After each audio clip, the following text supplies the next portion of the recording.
we know that in the early hours of yesterday morning, Israeli tanks made small incursions into the Palestinian territory, supposedly a precursor to a full-scale ground invasion. Do we look any clearer now on when that might take place? We don't, and the reason why I'm saying that is because Prime Minister Netanyahu held a speech 2 days ago where he specifically said, we're not going to announce when we're going to go in, we're not going to announce how we're going to do it, the scope of it. This will be a surprise. But we do know that we are obviously getting very, very close. The fact that the military is now conducting raids inside Gaza, not just with soldiers, but with tanks as well, trying to prepare the ground, is because they're literally preparing for the ground invasion. And I spoke to the military yesterday, and they said we should expect more of these raids in the coming days. So something tells me that it might not be a full-on invasion tomorrow or maybe 2 or 3 days from now, but it's very, very close. And Israel has been urged to show some sort of restraint, I suppose, in terms of its response. As you rightly say, Netanyahu says Israel is getting prepared for this ground invasion. He went on to say that already they have eliminated thousands of terrorists. He said all Hamas militants are doomed. There is also talk about the US exerting leverage here, saying that they need time to set up air defences to support their own assets. Absolutely. And what we saw yesterday was a great example of that. The United States is now carrying out airstrikes in Syria, in Iraq, against Iranian proxies. And they're doing that because they are hitting the United States dozens of times in the past couple of weeks. So the United States is fully aware that it is being seen as complicit to what Israel is doing in Gaza, and therefore it's suffering these blows from Iranian proxies. And it means that it has to simply bolster its missile defense all across the region to protect as many American lives as possible. That's one reason for the delay, at least if we believe American media.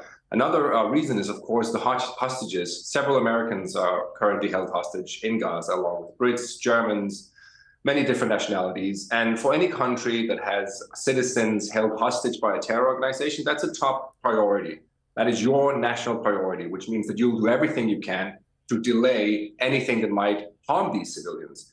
And we know that the minute that Israeli soldiers enter Gaza, the likelihood of these hostages coming out alive will significantly decrease. And the Qataris talked yesterday about the window of opportunity to get these civilian hostages out of Gaza narrowing. They are playing a key role in negotiations over this and saying that they believe they can get all of the civilian hostages out if there's a sufficient pause in the hostilities.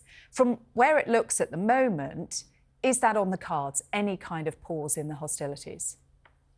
No. Israel continues to say that it has done what it can now in terms of compromising, which is allowing aid to go into Gaza, which Israel says will likely also fall in the hands of Hamas. And if it does, it will shut the border completely again. It will make sure that the Rafah border crossing between Gaza and Egypt will be shut. But a ceasefire is not on the table. Israel has made it very, very clear. We're only ramping up our attacks. We're not decreasing it. We're only going more and more after Hamas. So the talks of ceasefire, it's something that obviously all these countries have to mention, but realistically, I don't see any chance that the Prime Minister or the Defense Minister is going to announce a ceasefire in the coming days. And just in terms of the domestic situation, how much support does Netanyahu have from the Israeli people? Obviously, he hit out very passionately at the UN Secretary General when he talked about suffocating occupation of the Palestinian territories. What's the level of support like within Israel from the Israeli people? There's support for the military and for the ground invasion. There's very, very little, let me say, not none, but very, very little support for Netanyahu. And the reason being that not only did he divide the country before all of this happened, the majority of Israelis were against him going on the streets every weekend because he was trying to weaken the Supreme Court. Now they are holding him directly responsible for this massive intelligence failure. He's the head of state. He has been in charge for 13 years in the past two decades. It's his policies of allowing millions of dollars to go into Hamas from Qatar to appease Hamas, so to say, that has absolutely failed. And one more thing, the fact that Netanyahu is the only significant leader now in Israel, I'm talking military intelligence, defense minister, Netanyahu is the only one who hasn't said, I'm directly responsible for this. Everyone else has, the military chief, the intelligence chief, the defense minister. When the head of state cannot take responsibility for one of the worst failures in your country's history, that's not going to go down well with Israelis. They are livid, really, really livid, that he cannot bring himself to at least take responsibility. He's as close as he's got is saying he will have questions to answer, hasn't he? And among those questions, Israel now being accused by aid agencies, Jotam, of weaponizing hunger in Gaza. Yeah.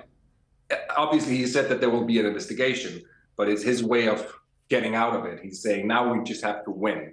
Anyone who knows Netanyahu knows that this is Netanyahu language for saying, this is not my fault. I'm going to turn this around to my advantage. This will be a win for me. And with regards to the siege on Gaza, you could argue that it is collective punishment. From Israel's side, it says, listen, we're fighting a terrorist organization. What do you expect us to do? We can't allow aid, fuel, and all the necessary things to go into an organization that just slaughtered 1,400 of our people. No other country in the world would do that. And in addition to that, Israel is pointing to the fact that there actually is fuel in Gaza. Hamas is hiding this fuel. It's using it for its own benefits, to light up its tunnels, to use its communication systems, to fire rockets, which we see on a daily basis. So the fuel is in Gaza. It just has to go from Hamas to the civilians. So that's Israel's justification of saying no more is coming in until the resources are being distributed properly inside Gaza from Hamas to the civilians.